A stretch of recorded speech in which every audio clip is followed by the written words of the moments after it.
Student, आज हम discuss करने वाले हैं एनोरेक्टल मालफॉर्मेशन के बारे में। नाम से ही पता चल रहा है, ano means anus, rectal means rectum, malformation means any abnormality during formation of organ is known as malformation. यानी स्ट्रक्चरल कोई एबनॉर्मलिटी है उसे हम मालफॉर्मेशन बोलेंगे। Okay, so anorectal malformation basically एक कंजेनाइटल डिजीज है। ये जीआई सिस्टम का एक डिसऑर्डर है। ऑलरेडी हम लोग जीआई सिस्टम के बहुत सारे डिसऑर्डर डिस्कस कर चुके हैं, उसमें से ये एक और डिसऑर्डर है जिसे हम एनोरेक्टल मालफॉर्मेशन के नाम से जानते हैं। इसमें बेसिकली क्या होता है, जो हमारी जीआई होती है यानी गैस्ट्रो इंटेस्टाइनल जो ट्रैक होती है, उसका जो एंड पार्ट होता है यानी एनएस या रेक्टम जिसे हम बोलते हैं, एंड पार्ट जो होता है जीआई का, वहां पे आप कह सकते हैं स्ट्रक्चरल प्रॉब्लम आती है या स्ट्रक्चर जो है वो प्रॉपर फॉर्म नहीं हो पाता है एनएस और रेक्टम का, जिसकी वजह से फर्दर बच्चे में बहुत सारी जो प्रॉब्लम्स है वो अराइज होती है। ठीक है, सो ये कंडीशन कैसी है, मैंने आपको बताया कि कैसे एनो मीन्स एनएस होता है, रेक्टम मीन्स रेक्टम होता है, और ये एक तरह का माल फॉर्मेशन है। तो ये जो माल फॉर्मेशन है वो बाय बर्थ होता है, यानी जन्म के साथ बच्चों में ये जो कंडीशन है वो प्रेजेंट रहती है। यानी ये कंजेनाइटल है, यानी बाय बर्थ प्रेजेंट है, ये बर्थ के बाद डेवलप नहीं हो पाता है, यानी ये एक्वायर्ड कंडीशन नहीं है, ये इनेट कंडीशन है। और ये जो एबनॉर्मलिटी है बेसिकली रेक्टम और एनएस में देखने को मिलेगी। फर्दर हम डिस्कस करेंगे कौन कौन सी जो एबनॉर्मलिटी है हमें देखने को मिलेगी। स्ट्रक्चरल डिफेक्ट है, यस मैंने आपको बताया कि ये माल फॉर्मेशन है इसलिए इसे स्ट्रक्चरल डिफेक्ट में कंसीडर किया जाएगा। एंड एबनॉर्मल फॉर्मेशन होता है, यहाँ पे स्ट्रक्चरल डिफेक्ट है इसलिए ये एबनॉर्मल फॉर्मेशन होता है किस चीज का, रेक्टम और एनएस का। तो ये बेसिकली एक स्ट्रक्चरल प्रॉब्लम है जिसमें रेक्टम और एनएस का एबनॉर्मल फॉर्मेशन होता है। राइट, अब हम इसके टाइप्स को एक बार देख लेते हैं। ठीक है, पहला जो टाइप है, टाइप में भी हम सब टाइप पढ़ने वाले हैं, तो फर्स्ट हम देख लेते हैं जो फर्स्ट क्राइटेरिया है टाइप का, उसको हम डिस्कस कर लेते हैं। फर्स्ट क्राइटेरिया है with a visible abnormal opening of bubble. इसका मतलब है कि जो पहला क्राइटेरिया हम पढ़ने वाले हैं उसमें हम ये देखेंगे कि विजिबल जो एनएस है, जो हमारा रेक्टम के बाद जो एनएस का पोर्शन होता है, वहां पे क्या होगा, विजिबल हमारा जो होगा ओपनिंग होगा, बावल ओपनिंग विजिबल होगा, बट एबनॉर्मल वे में ओपन होगा। ठीक है, यानी आपको पता है स्टूल कहां से पास आउट होता है, लार्ज इंटेस्टाइन से होते हुए रेक्टम, देन एनएस के थ्रू वो बाहर की तरफ बॉडी से निकल जाता है। लेकिन यहाँ पे जो होल प्रेजेंट है, जो ओपनिंग प्रेजेंट है, वो एबनॉर्मल ओपनिंग है। कैसे एबनॉर्मल ओपनिंग है उसको हम देख लेते हैं, जिसमें पहली कंडीशन हम पढ़ने वाले हैं एनल स्टेनोसिस। एनल स्टेनोसिस का मतलब क्या होता है, आपको ऑलरेडी पता है। स्टेनोसिस का मतलब होता है नैरोइंग हो जाना। किसी भी ल्यूमेन का जब नैरोइंग हो जाता है तो उसे मेडिकली हम स्टेनोसिस से डिनोट करते हैं। तो इधर की तरफ मैंने देखिए फर्स्ट सिनेरियो है जिसमें मैंने नॉर्मल दिखाया है कि यहाँ पे अगर कोई भी स्टूल होगा तो इजिली इस ओपनिंग के थ्रू बाहर आ जाएगा। तो दूसरे ही सिनेरियो में देखिए यहाँ पे मैंने आपको स्टेनोसिस दिखाया हुआ है कि जो पैसेज वे है, जो पैसेज है वो क्या हो जा रहा है, उसका जो साइज है वो क्या हो जा रहा है, डिक्रीज हो जा रहा है। तो जब एनएस जो है, एनएस का जो ओपनिंग है वहां पे जब नैरोइंग या स्टेनोसिस हो जाता है तो कंसिडर किसमें होगा, वो एनल स्टेनोसिस में कंसिडर होता है। ठीक है, इसका जो अभी ओवरऑल हम सिम्टम्स देख लेंगे साथ में ही। ओके, देन इसी में हम दूसरा सब टाइप पढ़ने वाले हैं, एनोपेरिनियल फिस्टुला। अभी तक हमने स्टेनोसिस देखा था, अब हम फिस्टुला के बारे में देखने जा रहे हैं। तो फिस्टुला में आपको मैंने पिछले वीडियो में बताया है कि फिस्टुला में और एट्रेशिया में क्या डिफरेंस है। इस चीज को रिमेंबर कीजिएगा जब ये डिजीज आप पढ़ेंगे कि एनुला और फिस्टुला और एट्रेशिया में क्या डिफरेंस है। ओके, तो हम पढ़ने वाले एनोपेरिनियल फिस्टुला। ठीक, ano means anal, perineal means perineal area, और फिस्टुला मीन्स एबनॉर्मल। क्या होगा, एबनॉर्मल यहाँ पे क्या होगा, ज्वाइनिंग होगा या एबनॉर्मल कॉन्टैक्ट हो जाएगा एक से दूसरे ऑर्गन के बीच में। ठीक है, अब देखिए इसमें क्या होगा, abnormal passageway that connect the anus to the skin around it. यहाँ पे क्या होगा, जो फिस्टुला का फॉर्मेशन होगा वो किस जगह पे होगा, सी ये फिस्टुला, ये हमारा एनएस का पोर्शन है, ये देखिए ये पोर्शन एनएस का पोर्शन है, और यहाँ पे जो एबनॉर्मल कनेक्शन है वो कहां से हो रहा है, ये स्किन में हो रहा है। Let me clear it. Yes, ये जो मैंने सर्कल आपको किया है, देखिए यहां से एक एबनॉर्मल कनेक्शन बन रहा है, किसमें, स्किन में एक एबनॉर्मल कनेक्शन बन रहा है। उस कंडीशन को हम एनोपेरिनियल फिस्टुला के नाम से जानते हैं।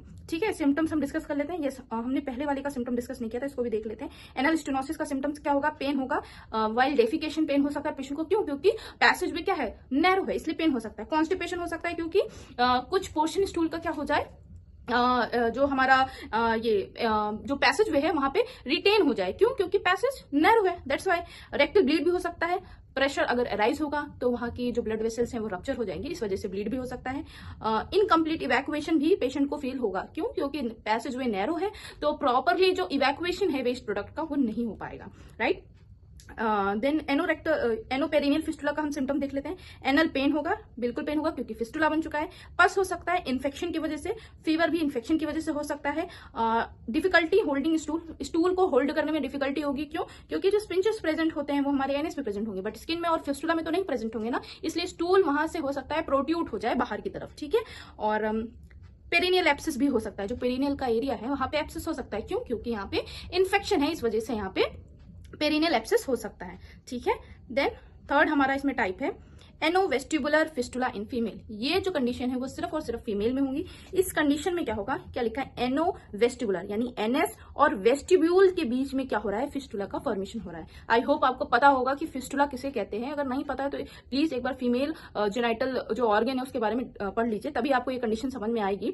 तो एनोवेस्टिबुलर फिस्टुला इसमें क्या होता है कि आपको पता है कि अगर हम वेस्टिब्यूल को एग्जामिन करें तो हमें दो ओपनिंग देखने को मिलती है, एक तो यूरेथ्रल ओपनिंग और दूसरी वेजाइनल ओपनिंग देखने को मिलती है, जो कि मैंने यहाँ पे दिखाई। ये देखिए, ये हमारी यूरेथ्रल ओपनिंग है, इधर कहीं क्लाइटोरिस होगा, ये हमारी वेजाइनल ओपनिंग है, ठीक है।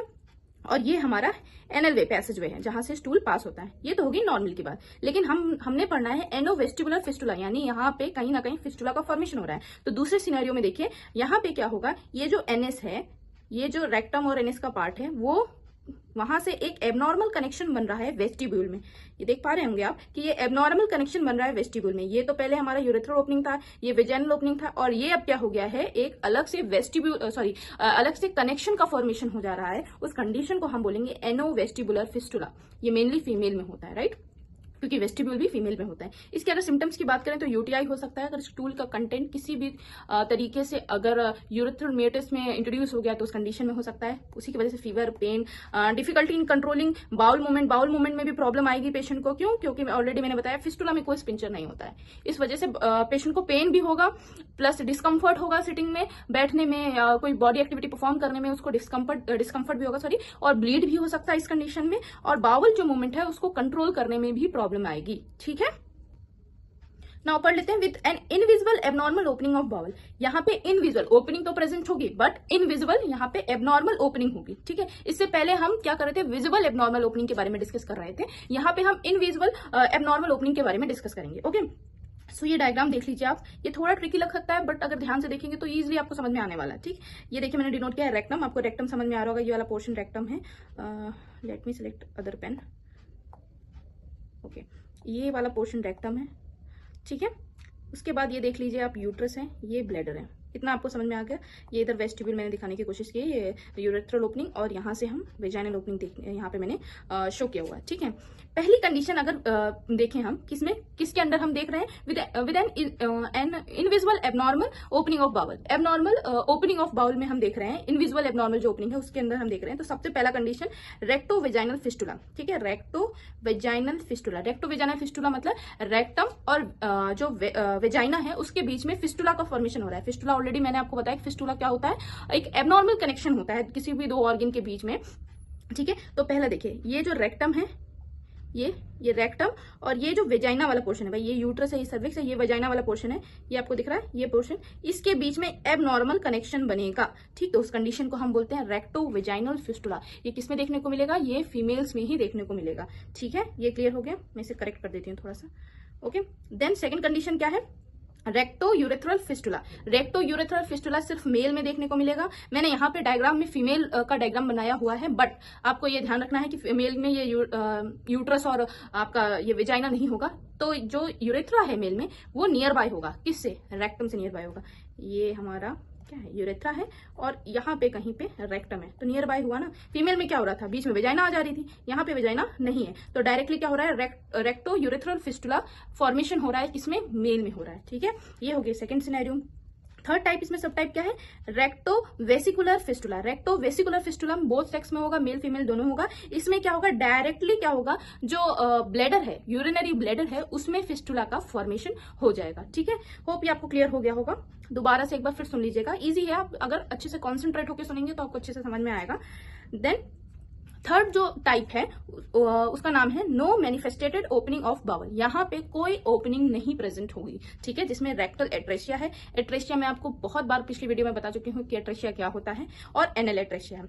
रेक्टल एट्रेशिया में क्या होगा, जो रेक्टम वाला पोर्शन है, ये अगर मैं देखूं आगे से, मैं आपको बना दूं यहाँ पे एनएस, तो रेक्टम आपके क्या हो गया, यहाँ पे क्लोज हो गया, क्लोज एंड हो गया है रेक्टम का, ठीक है। और एनल एट्रेशिया में क्या होगा, एनल आगे से, एनल कैनाल जो है वो आगे से जाके क्लोज हो गई है, कोई ओपनिंग यहाँ पे परसिस्ट नहीं है, ठीक है। तो ये हो गया हमारा रेक्टल एट्रेशिया और एनल एट्रेशिया के बारे में। तो ये हमारे टाइप्स हो गए टोटल। हमने कितने टाइप्स पढ़े हैं यहाँ पे, टाइप्स के अंदर भी हमने सब टाइप पढ़ा है। पहले वाले में भी हमने 3 टाइप पढ़े हैं, देन दूसरे वाले में भी 3 टाइप पढ़े हैं हमने, और थर्ड वाले में भी 2 टाइप हमने डिस्कस किए हैं, ओके। क्लिनिकल मैनिफेस्टेशन मैंने साथ ही साथ आपको डिस्कस कर दिया था, लेकिन कुछ फीचर्स और होते हैं इसमें, जैसे कि बच्चा अगर एट्रेशिया होगा तो बच्चा मेकोनियम पास नहीं कर पाएगा, ठीक है। अब मेकोनियम पास नहीं कर रहा है तो उसके बहुत सारे कारण हो सकते हैं बच्चा नहीं पास कर रहा है, जिसमें से एक कारण ये भी होगा कि एनोरेक्टल मालफॉर्मेशन है, जिसमें से मेनली एट्रेशिया की कंडीशन रूल आउट होती है, ओके।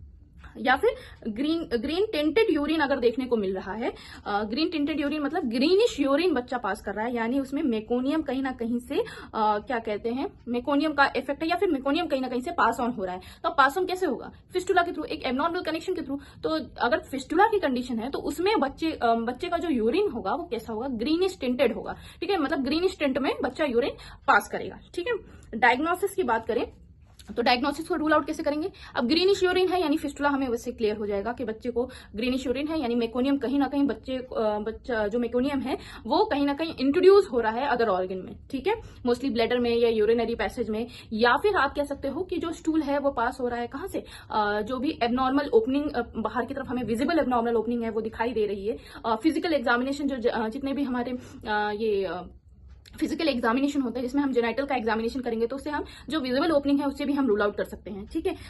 तो डायग्नोसिस के लिए हम क्या करेंगे? डायग्नोसिस के लिए जो ग्लव्ड फिंगर, अगर हम जैसे एग्जामिनेशन करना है तो हम फिजिकल एग्जामिनेशन के थ्रू करेंगे। ऐसा नहीं है कि हमें फाइंड आउट करना है तो हम फिंगर इंसर्ट करें या फिर हम लाइक थर्मामीटर इंसर्ट करें। थर्मामीटर इंसर्ट करना तो बहुत ही डेंजरस हो सकता है कि अगर थर्मामीटर अंदर ही ब्रेक हो गया तो बच्चे को पॉसिबल और इंजरीज हो सकती हैं। प्लस अगर हम फिंगर इंसर्ट कर रहे हैं, फिंगर इंसर्ट करने से भी बच्चे को इंजरी हो सकती है। फिस्टुला है वो और ज्यादा सीवियर हो सकता है, परफोरेट हो सकता है, इसलिए हम ऐसी कोई टेक्निक नहीं अप्लाई करेंगे इसको रूल आउट करने के लिए, राइट।